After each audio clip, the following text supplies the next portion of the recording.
Welcome to the Consummate Athlete podcast, where we explore what it means to be a well-rounded, happy, goal-crushing athlete.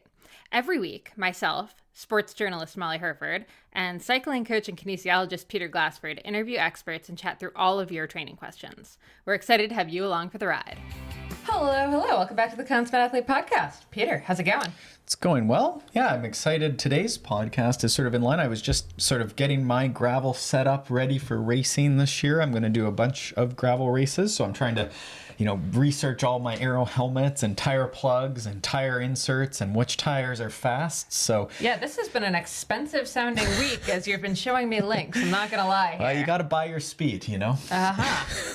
Well, if you do open up the Giro time trial helmet web shop and start looking for the ones that Jumbo Visma has, we're getting a divorce. Oh, well, I only ride Bontrager, so why are you partial to these Jumbo? Oh, you mean those helmets? Yeah, those helmets. Oh, those ones. Yeah. Those aren't for gravel, really, but I guess you could try.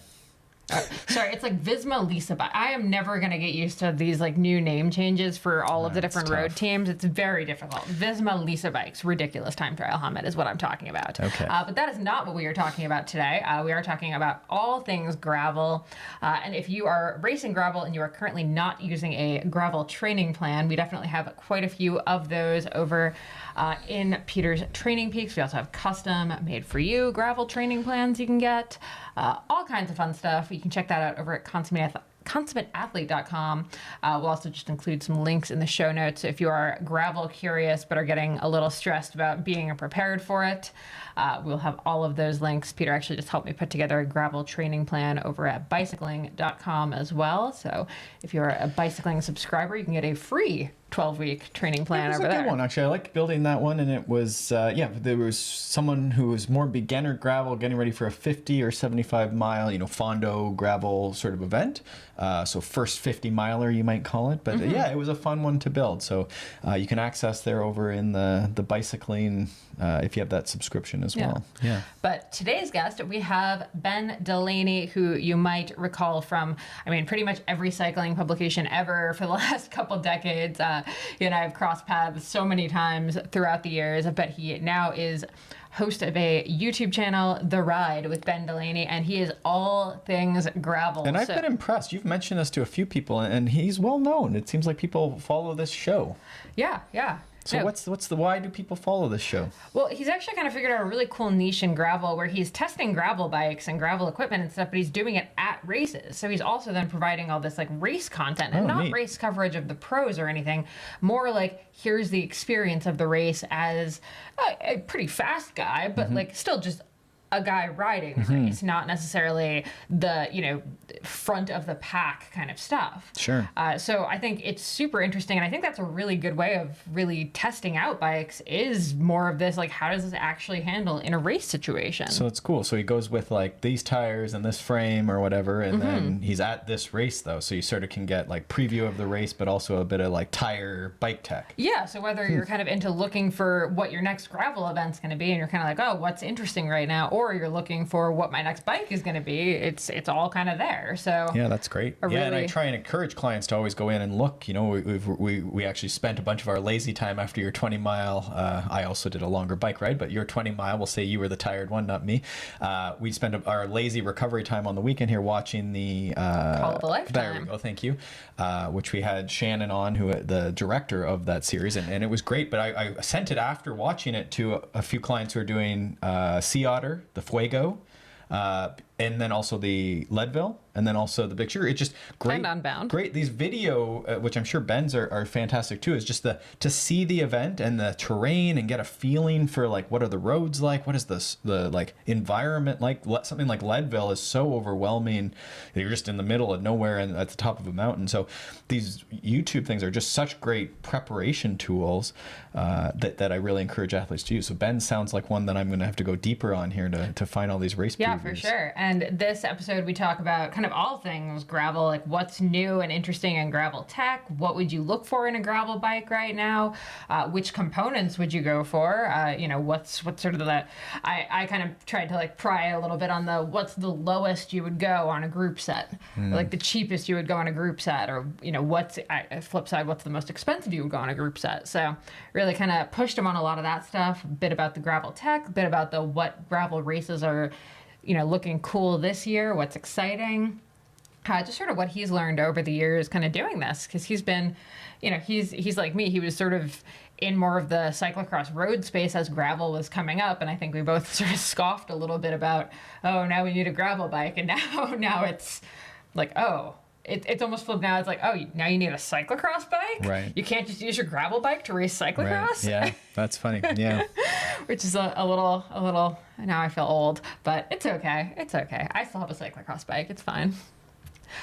Anyway, we loved chatting about all things gravel. So if you have any other gravel racing questions, definitely hit us up over at consummateathlete.com. Check out Ben over at The Ride with Ben Delaney. We'll include a link to his YouTube in the show notes as well. And enjoy this episode. Okay, we're just going to have to start recording because I'm about to ask you too many questions that are... Yeah, that's a good start. Yeah, let's just get right into it. Sure. Let's just get right into it. Ben Delaney, welcome to the Consummate Athlete podcast. I'm so excited to have you, but okay, before we get into your intro, you have to tell me about getting back from Colombia last night, bike packing race. What the heck? Hi, Molly.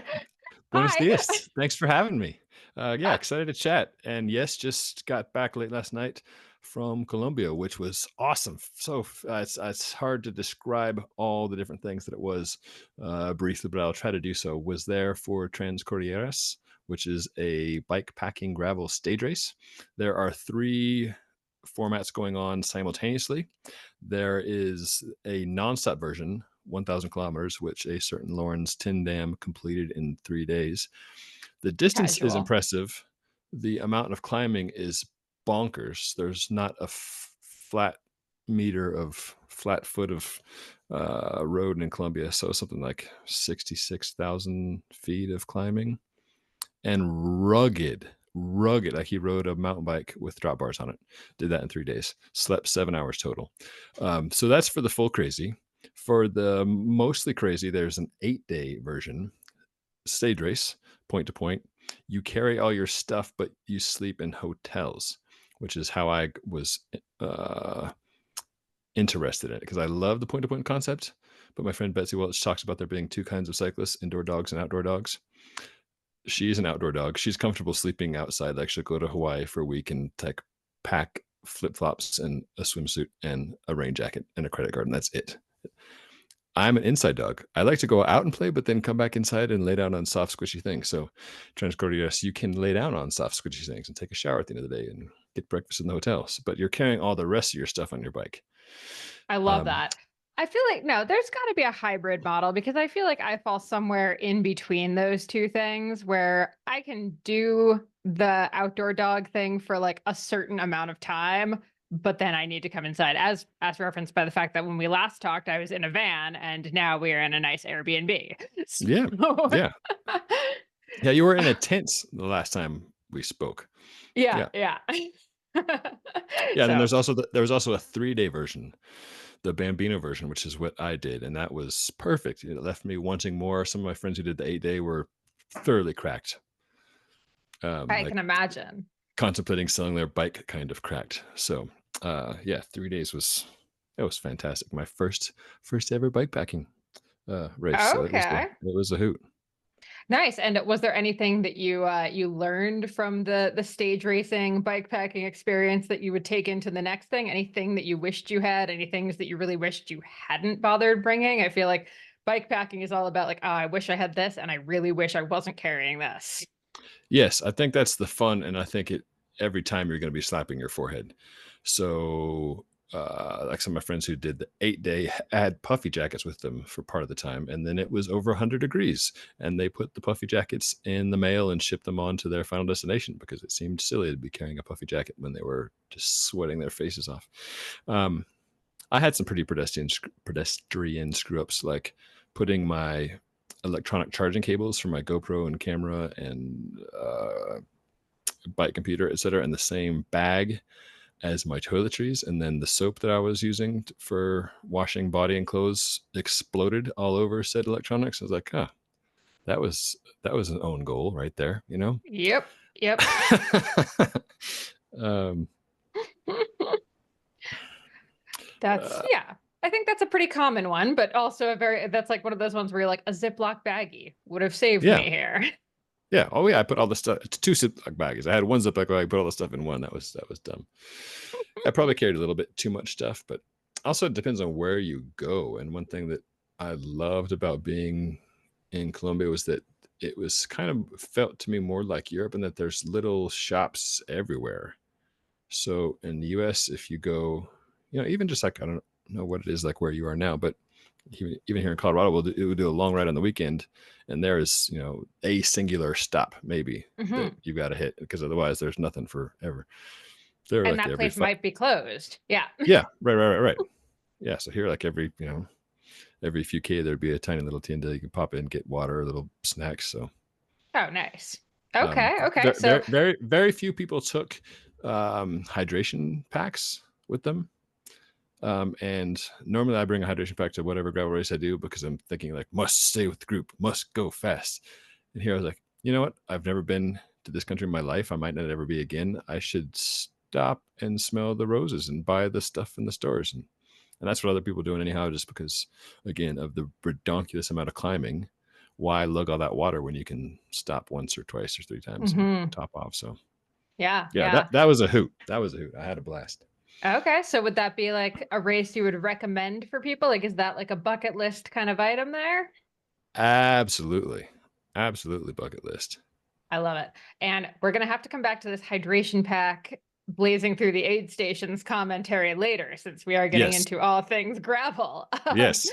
But before we get into that, we have to backtrack and let's give everyone kind of a bit of an explanation as to who you are and how you know everything about gravel at this point. Yeah. Give us your Oh, quick mini bio. I can give you an answer for the first part. The second part, that's just not true. Um, but I'm enjoying learning along the way as I'm gravel guy. So my name is Ben Delaney. I'm from Albuquerque, New Mexico. I've been slinging bike stories since I had a paper out as my first job back in the day as a kid. Worked for a number of different cycling media publications, starting with trade publications like Bicycle Retailer. I learned about how the bike industry works and going to Taiwan, China, etc., looking at bike factories.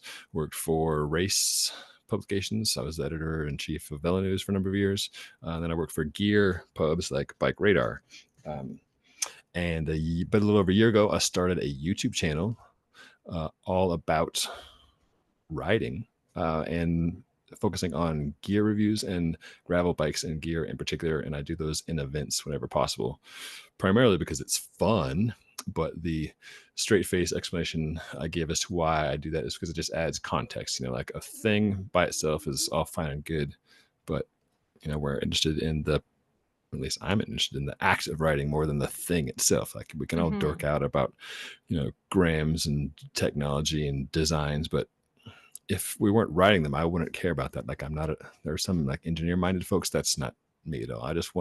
I want to go play, and I want stuff to go play with. So that's what I've been doing. The Ride with Ben Delaney is my YouTube channel.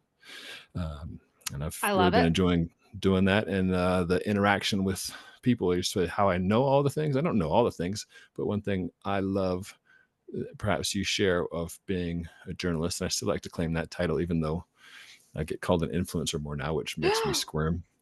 Um, is that it just gives you, being a storyteller, I guess we can still agree that that's an appropriate term, gives you the excuse to talk to whomever about whatever. So I Exactly. love that. So don't Yeah. know all the things, but I'm asking all the questions all the time. Just now I was editing a video with Natalia Franco Villegas, who's a pro racer and sports psychologist down in Columbia, about her top 5 things of Colombian cycling. So she's picking her brain about that stuff. And then as part of that, going into cafes, talking to people like, what's this? What's that? Like, what's the best food for cycling? And yeah, I love I that. love And that. I so love that.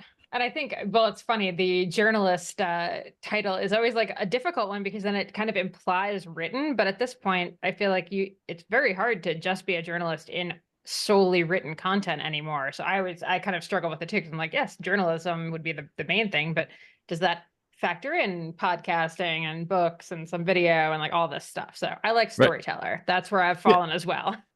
Yeah. Can we be a journalist without a journal?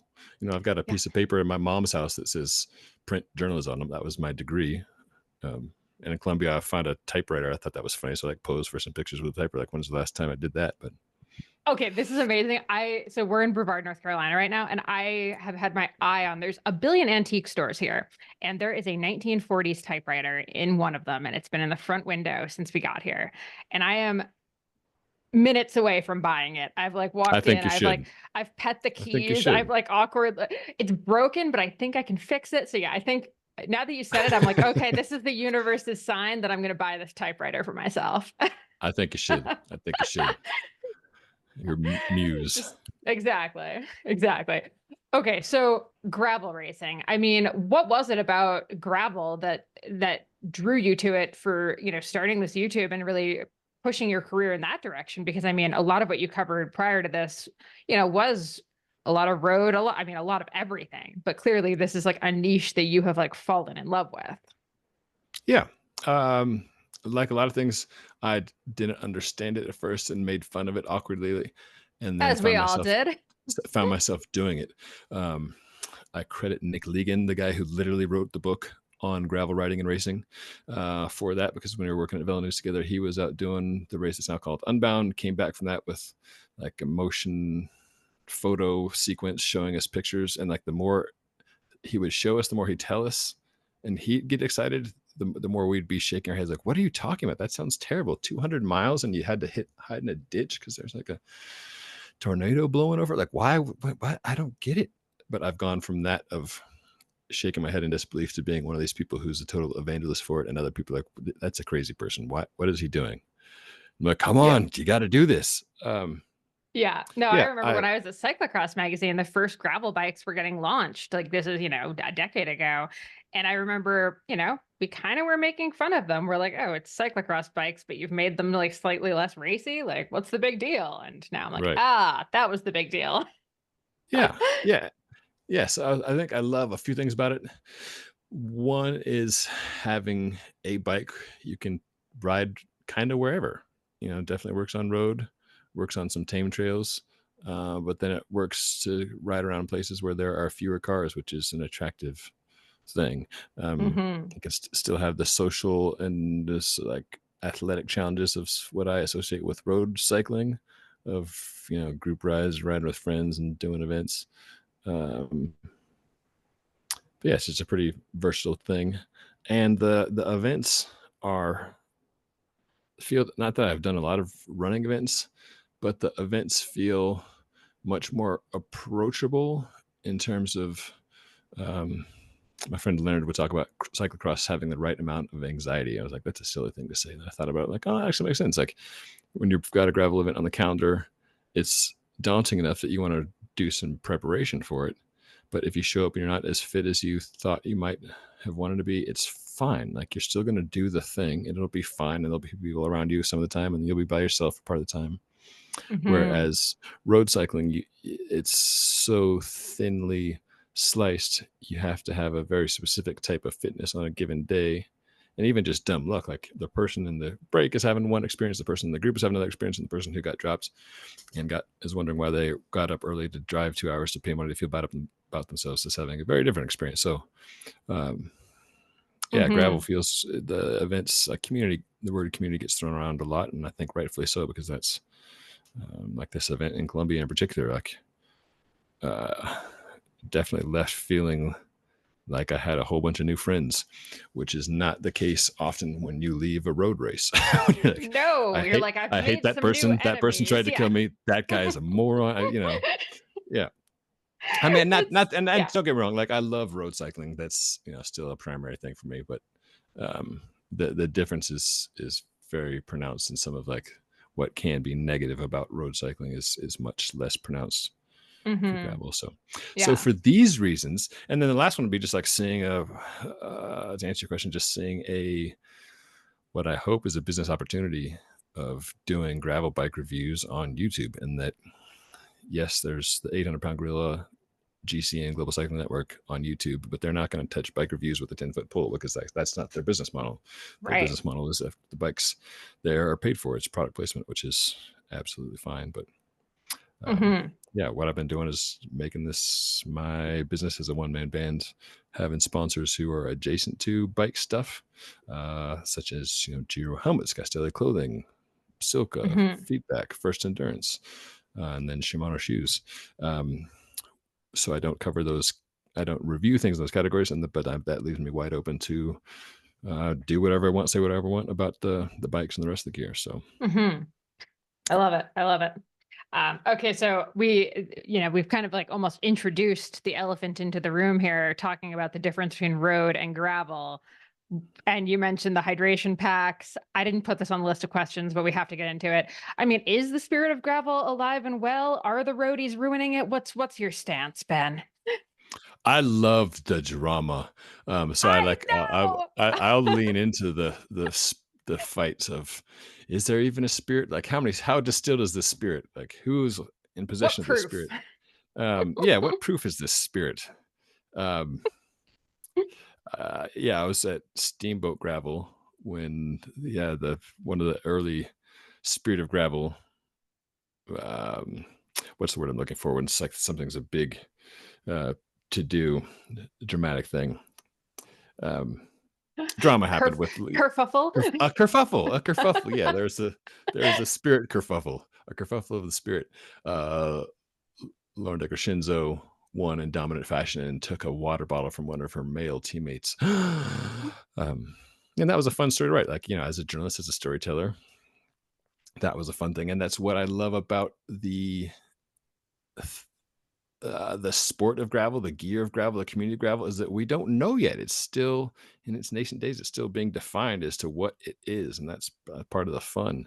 Whereas road cycling, it's pretty well defined what it is and what the different disciplines are and what the best technology is.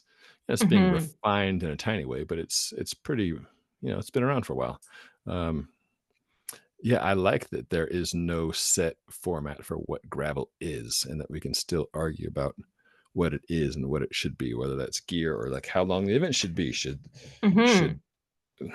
aero bars be allowed? Should it be a team format? Should it be timed? Is racing itself against the spirit of gravel? I think these are fun discussions to have. I agree. I agree. And yeah, I mean, yeah, as journalists, naturally, like we lean into it. I mean, you could almost argue that the journalists have really like fueled this fire pretty hard Yes. because Yes. I mean, look, we don't get that much to talk about in cycling that is like dramatic like this. So and like positively dramatic, right? Like we're not ruining anyone's life with this. This is not like doping allegations. This is not like just horrific like career-ending stuff. This No. is just awkward etiquette issues, which I find like the petty drama's fun. It's grown ass people in stretchy pants arguing about how to best recreate. Yeah, it's Yep. no one is being injured here. It's just fun and Exactly. games. Exactly. Okay. Unbound, I mean, we've mentioned it because how can you not talk about it when you talk about gravel? Is it still king? Does it have can it get unseated? This is the question. Like, what races are going to be the big ones? Is Unbound always just going to be the race? What's your Is it take? is king still, is that gender appropriate language in 2024? Okay, still top royalty, top dog. King's good, queen's good, whatever you like. I think so. I think that it is the one race in the world that can make a aspiring rider's career. You can put there's gravel races have a lot of funny names. You could win a lot of different little races and put that on your resume, and most people, even cyclists, would have no idea what the heck you're talking about. Unbound it's still the big one for sure. And it and Steamboat are two of the very few races that have a total feeding frenzy around them still, in terms of registration for participants who obviously make up the bulk of what gravel riding and racing is. Unlike road racing, where there's pro races are one thing, and then there are amateur events, which are something different entirely. And so, Hmm. gravel is still so tiny that there's this, you know, races have both, and it's mostly a participant thing, and there'll be a handful of pros, and for both categories, yeah, Unbound's still the big one, Hmm. and the 200 mile, for whatever reason, like that is kind of solidified as the defining event. Yeah. Now, have you seen more and more races adding longer events and trying to kind of push up to the 200, or do you think that everyone's just kind of sitting back and letting Unbound keep that 200 for themselves? Like I There, always joke there when I was doing my first 100 miler running the month before, the cover of Trail Runner magazine read "Is 200 the new 100?" And I swear to God, I almost dropped out of the race. I was just so furious about it. yeah, yeah. I think there's um, two trends happening simultaneously that are opposing. One is amongst promoters a bit of one-upsmanship of, oh yeah, your race is 100 miles, ours is 150. Oh yeah, yours is 150, ours is 200.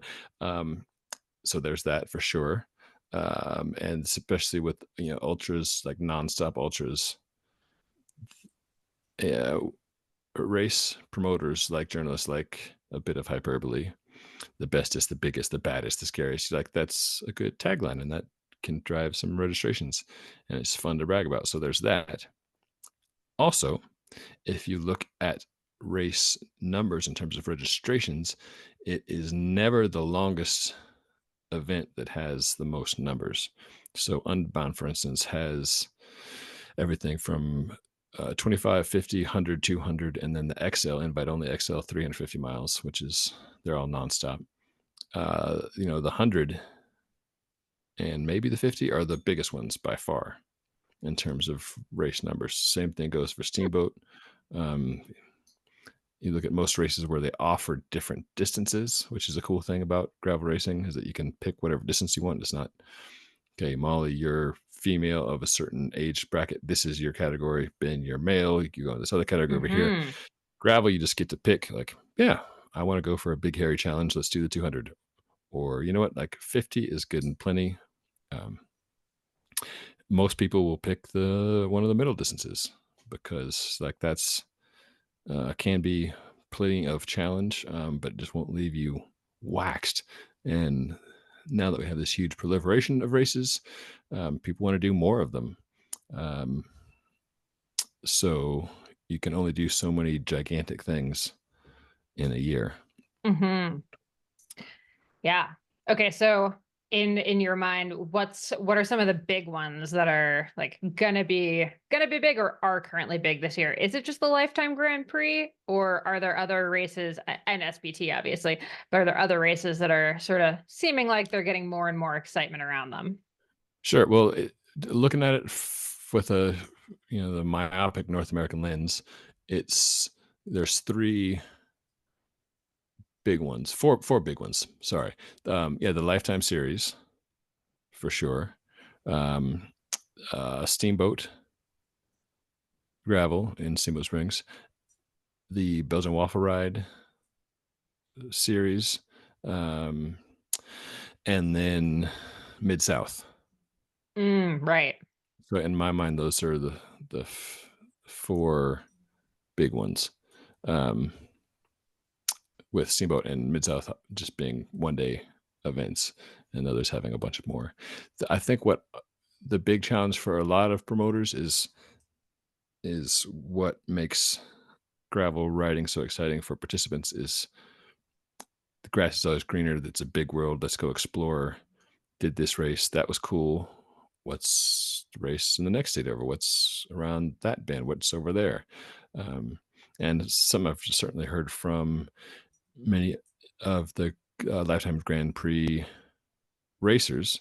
So the Grand Prix races are open to everyone, but there's the Grand Prix contestants, 32 women, 32 men, are racing for a $250,000 prize purse. A number of them are like, we've already done these races a couple of years in a row now, and kind of be nice to do something else. But this is where the media attention is and some of the money. So let's go do that again. So um, I don't think that there's one particular little race that once people discover it's going to blow up and be huge, so much as there's so many different events out there that I think um, a lot of folks will just bounce around from event to event and try new ones. Yeah, And that is a good point. Gravel racing does tend to be pretty like bucket list oriented almost, where it is just like, yeah, what are the cool different ones we're gonna try this year, rather than I'm gonna go back and like beat my time. There's a couple races like that, but it's definitely, yeah, more of like a destination kind of thing. yeah, yeah, and the conditions can change so much that like thinking of like whether you're running a 10K or a 5K or a marathon or whatever. Um, Obviously that courses can vary, but it can be pretty comparable of like trying to just up your time Mm-hmm. each year or beat your buddy. But like, think of a dry mud south is 4 hours. Wet mud south is like 6.5 hours. Mm-hmm. Um, Yeah, and so you can't even really compare year over year to like see improvements for sure. yeah, yeah. Okay. Let's get into the big category, like the big topic we have here, the Okay. gear, gravel The gear. bikes. Yeah, Yeah. gravel bikes. Okay, what's in this season? Like give me like an overview. Is there any kind of distinct changes you're seeing in the 2024 bikes? Is it kind of just more of the same, just like little tweaks? What's sort of the overarching 2024 vibe for our new bikes here? A few things. I mean, one, there's like an industry glut right now, so it's a good time to buy a bike, and so that's a positive thing for everybody. Mm-hmm. Storage is a trend. A lot of like down tube, little secret boxes are showing up on more and more bikes, and that's a nice thing for carrying stuff. Wider tires continues to generally be a trend, um, not just for you know doing rugged rides, but even for racers. We're seeing tires that where 40 was pretty standard, now like a 45 or even maybe a 50 Yeah. clearance is something that more people are looking for. Um, I don't think we're seeing gravel suspension stick really, um, in terms of brands offering it or people buying a lot of it. Um, and this is certainly my bias, but I think just a flexible carbon seat post and some thick handlebar tape that you like is generally the sweet spot for most folks. I don't think we're going to see a lot of gravel suspension pop up. That said, like Lauren's one Transcordilleras on a full on mountain bike with drop bars, Mm-hmm. but that's pretty extreme use case. I don't think that's going to become the gravel bike of 2024 by any means. SRAM keeps pushing the envelope pretty hard. So prices are coming down on stuff. So their fourth tier Apex group, electronic shifting, hydraulic braking, is making those two technologies more affordable. One thing that makes me a little bit uncomfortable as a bike reviewer guy is telling people who aren't really into bikes how much these toys cost. Like coming out of hotels or whatever, like, oh, that's a nice bike. How much is that? Like $1,000? I'm ashamed to say sometimes how much the thing costs. Like I feign ignorance. I don't know. It's not my bike. And so SRAM Apex Group is like there's a Lauf Segla now that you can get with that group, carbon frame, $2,600, and that's in my perspective, that's a screaming deal. So that's a positive thing. Mm-hmm. Shimano's got stuff. So I was just riding their relatively new 12-speed GRX mechanical group, super wide gearing. It went from like what we used to call a mountain bike cassette of a 1051, which was just enough low gear for some of these 20 plus gradient climbs that Columbia has. So big tires is a trend, and big gears is also a trend. Both, like all things bike, depends on where you live and how you like to ride. But Mm-hmm. like a lot of folks are trying to push the envelope a little bit more, and bigger tires and bigger gears helps with that. Mm-hmm. Do you think will we see the return to like two speeds in the front in order to accommodate for like broader range of gears, or do you think we're in one by territory, or what do you think? One by is certainly what looks the coolest on Instagram, but two by is not dead yet entirely. Both SRAM and Shimano still have two by offerings for gravel. Campy just came out with a cheaper version of its ECAR group, which is one by only. Yeah, the majority of the bikes are still two by. I'm sorry, the majority of the bikes are still one by, but yeah, two by is still very much a viable option with like the latest and greatest tech. Hmm. So I hope it doesn't Yeah. go away. I like it. I Yeah, I like it. mean, especially if you're someone who, I mean, travels a lot to races and are like, hitting pretty variable terrains and stuff. Like it gives you a lot more options, even if, yeah, it doesn't look as cool. It looks a little more old school, but you know what? My first bike had down tube shifters. So, There you go. There you go.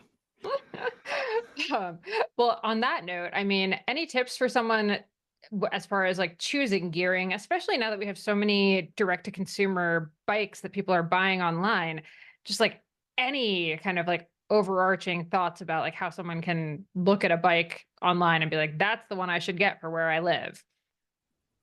Sure. Two things. One is compare what you're looking at to what you have. I mean, if you're just buying your very first bike, awesome, fantastic, welcome. Go to a shop. Let them help you. Don't just take a swing in the dark with an online thing and hope for the best. Like there's plenty of great direct to consumer brands. I'm not saying they're a bad thing, but having help at any time is great, in Yeah. particular when you're starting out. So that would be my number one piece of advice for somebody who's buying a bike for the first time is go to a shop, ideally one that comes well recommended, or a couple shops. Shop around with your shops, get on the thing, see how they feel. Because if you don't know what the numbers mean, it's just going to be useless data points. If you already have a bike, like a road bike or a mountain bike, compare that data to what is online if you're buying online for the bikes, both in terms of geometry and gearing. Um, and I think the main thing is like relax, whether you're riding or buying or think about or in an event. Like if you're buying, to answer your question, use your best judgment and get something and know you can make changes. It's not like you're stuck in glue forever and ever and you're going to be married to this one particular chain ring or cassette. Like you can make Hmm. changes, That's and some true. might be Yeah. very cheap, some might not be super cheap, but yeah, these things can be addressed. Hmm. um, Yeah. going with a little bit more gear versus a little bit less if you're uncertain, would probably be the way to go. Yeah. And okay, I mean, I didn't really even ask you a couple of your favorite bikes you've reviewed lately. What are some of the ones that are just like top tier? You loved it. Everything about it was fantastic. Sure. One bike that I'm happy to recommend, I need to do a new video on this. My last year I did a top 5 gravel bikes of 2023. Number one there was Giant Revolt, for a few reasons. One is I love how that thing feels, which is a big part of it. Like the touch points are great. The geo is great. It's got a nice long carbon seat post for some cush. It can handle big tires, but it doesn't feel sluggish when you're running like a 40 mil tire. The one I had for a while and used for Unbound had Shimano GRX Di2, which is a group that I adore.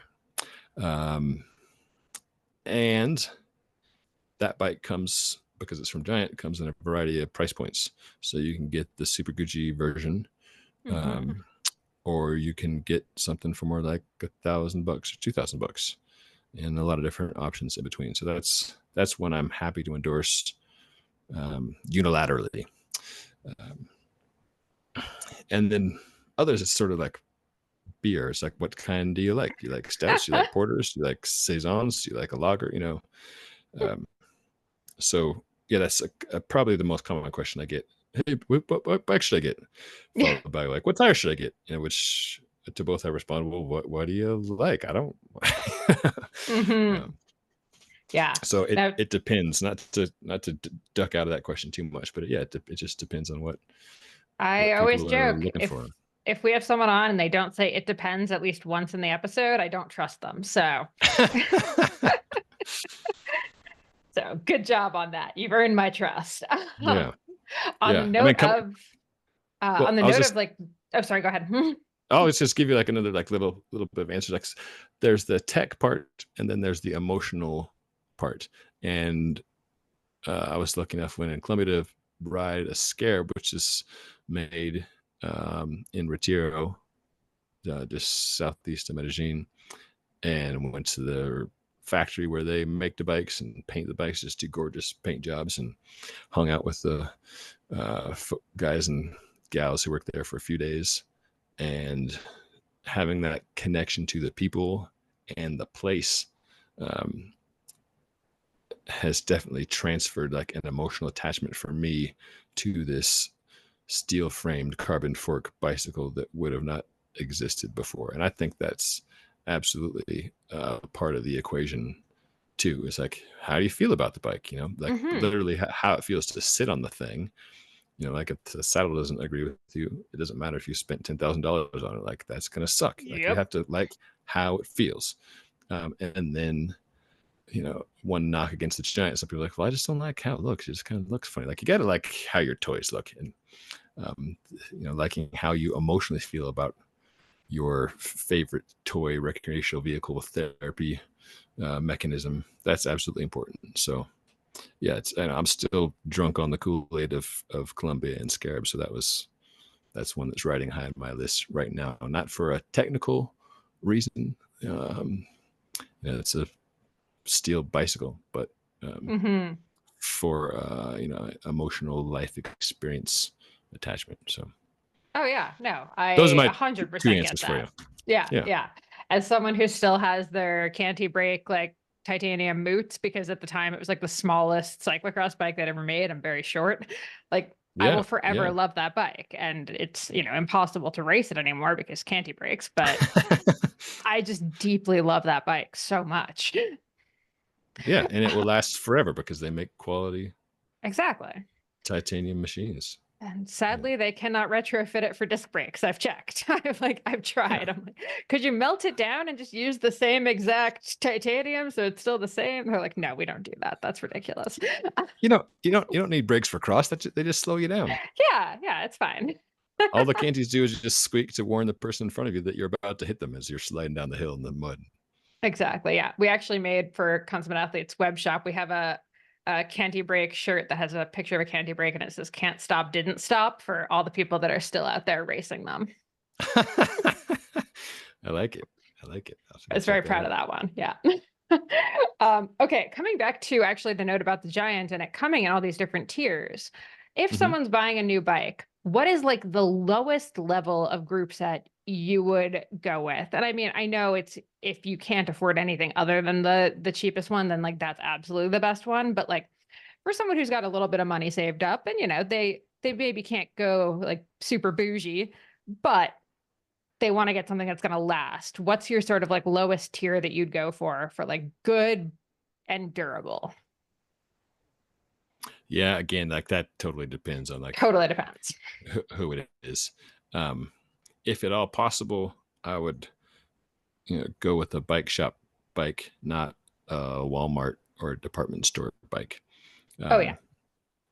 Yeah, you know, Walmart has a lot of Shimano and SRAM parts on its bikes, but I wouldn't recommend those as my like 100% endorsement. But yeah, it's yeah, I'm just cautious because there's such a variety of budgets out there in the world. I don't want to be like, oh, you can't ride a bike or have fun unless you spend $4,000. Totally.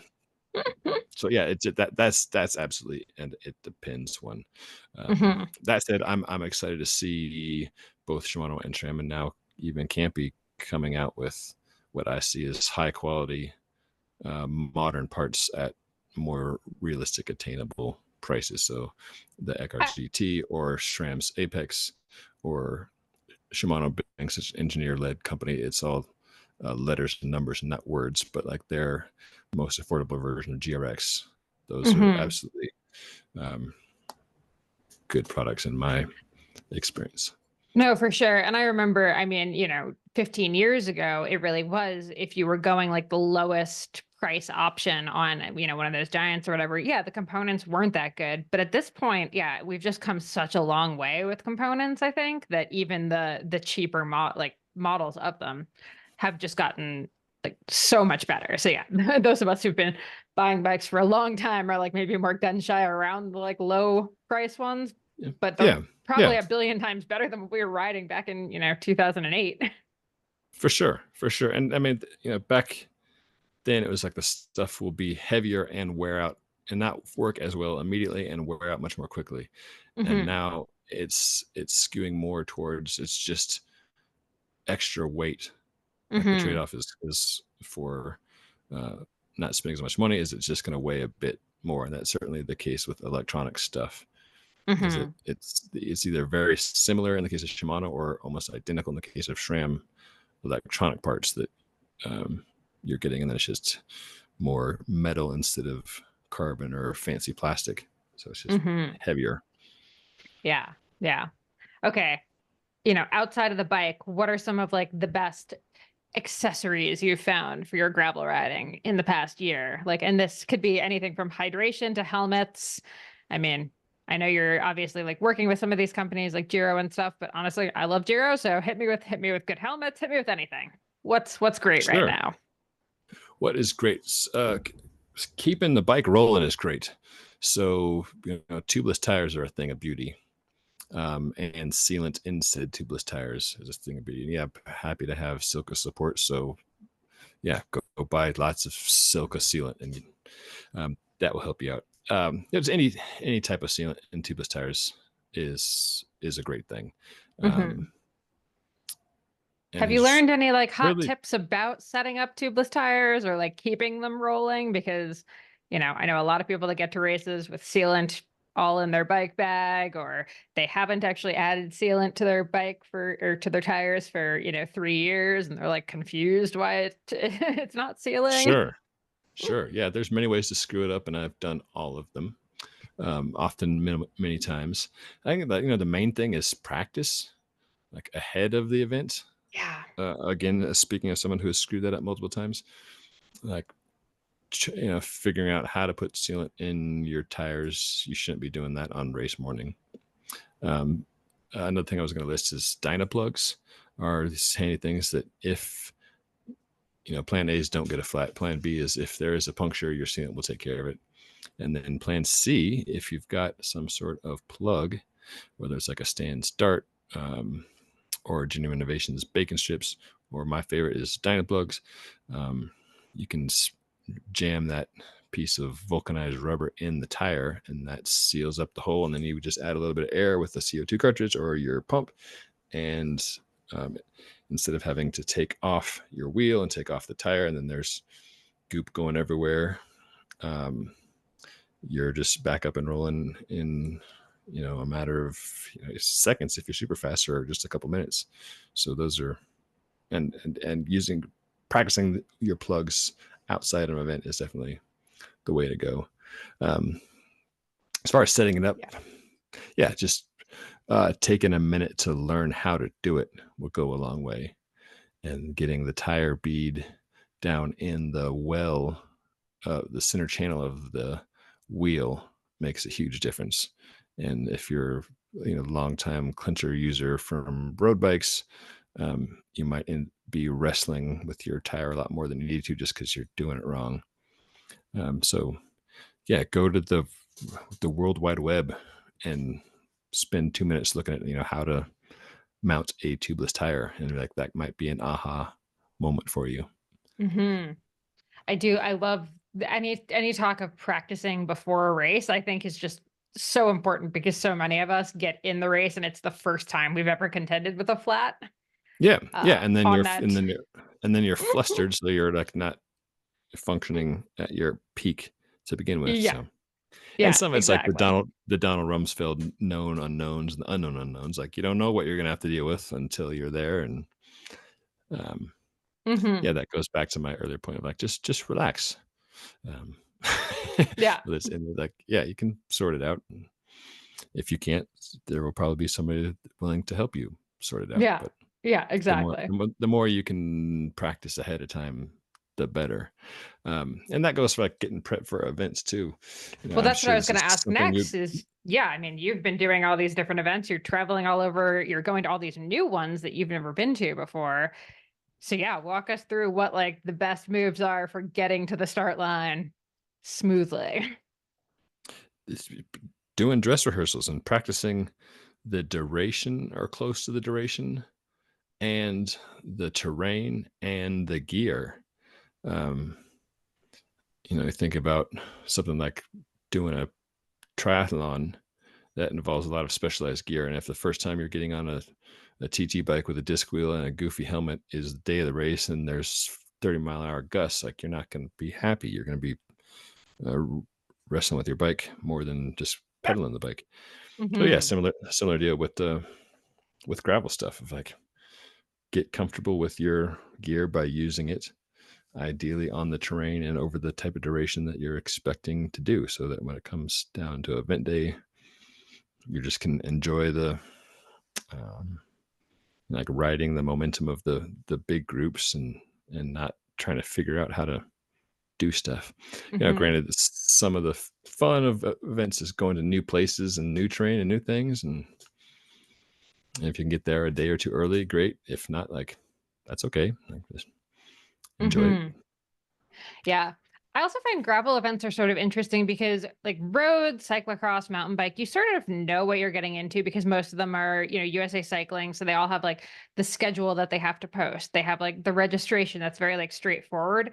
Gravel events, it seems like not to say that they're all over the place in a bad way, but they are all over the place in that like they're not really beholden to any like rules around it. So I think like even just being very like clear on when registration is or like when you can pick up your packet and when the start is and all this stuff can sometimes be like a little harder to find, I'm gonna say, Oh yeah, than maybe like road racing and stuff. yeah, yeah, for sure, for sure. Maybe that's part of the spirit of gravel. It's just wild, man. Whoa. We've come full circle. We've come full circle. Okay, what's on your schedule? What do you have this season? What's coming up? So going to Taipei here in a week for the Taipei show. I'm curious to see how much gravel stuff will pop up there. I suspect it'll be, you know, largely e-bikes and some road and mountain. But yeah, it's curious to see what the industry is talking about there. Um, After that, it's the Mid South in Stillwater. And that is an event that I heartily endorse.